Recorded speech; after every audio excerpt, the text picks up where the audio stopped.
Ekonomide sık duyduğumuz bir kavram var. Pareto etkinliği. Peki ne anlama geliyor? Ve günlük hayatta karşımıza nasıl çıkıyor? Gelin beraber inceleyelim.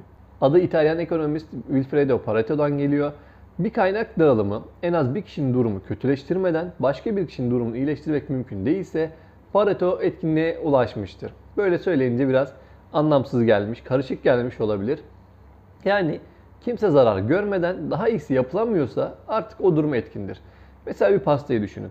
Pasta bölüştürüldüğünde kimsenin payını küçültmeden bir başkasının payını büyütemiyorsanız orada Pareto etkinliği. Yani bütün pastayı dağıttık. Mesela ben bir dilim daha pasta istiyorsam başkasının bir dilimini küçülterek bana vermek zorunda. Çünkü etkin bir şekilde dağıtıldı, bitti.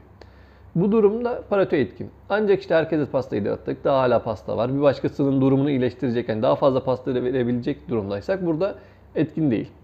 Önemli bir nokta, Pareto etkinliği adalet veya eşitlik anlamına gelmez. Toplumun tüm kaynakları sadece zenginlere verilmiş olsa bile kimseye zarar vermeden başka birine artık fayda sağlanamayacak halde ise o dağılım yine Pareto etkinliğine sahiptir, yani etkin olabilir. Yani etkin demek adalet demek kesinlikle değildir. İktisatçılar ekonomik sistemin kaynaklarını ne kadar verimli kullandığını ölçmek için Pareto etkinliğini kullanır. Ama karar vericiler için sadece etkinlik yetmez, aynı zamanda adalet ve eşitlik göz önünde bulundurmak zorundadır.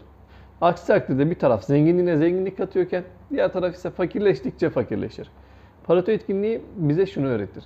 Bir dağılımın gerçekten iyi olup olmadığını anlamak için sadece etkinliğe değil, aynı zamanda adalete de bakmalıyız. Çünkü etkin ama adaletsiz bir toplum uzun vadede sürdürülemez. Yani kaynak var, dağıtılmış ama 9 kişiye bir pul, bir kişiye 9 pul verilmiş. Bu şekilde bir etkinlik aslında baktığında etkinlik. Çünkü bir kişideki 9 puldan almadan diğer tarafa veremiyorsun. Ama etkin ama adil değil. Böyle bir toplum sürdürülemez. Peki sizce daha önemli olan hangisidir? Kaynakların en verimli şekilde kullanılması mı? Yoksa daha adil bir paylaşım mı? Yorumlarda tartışalım.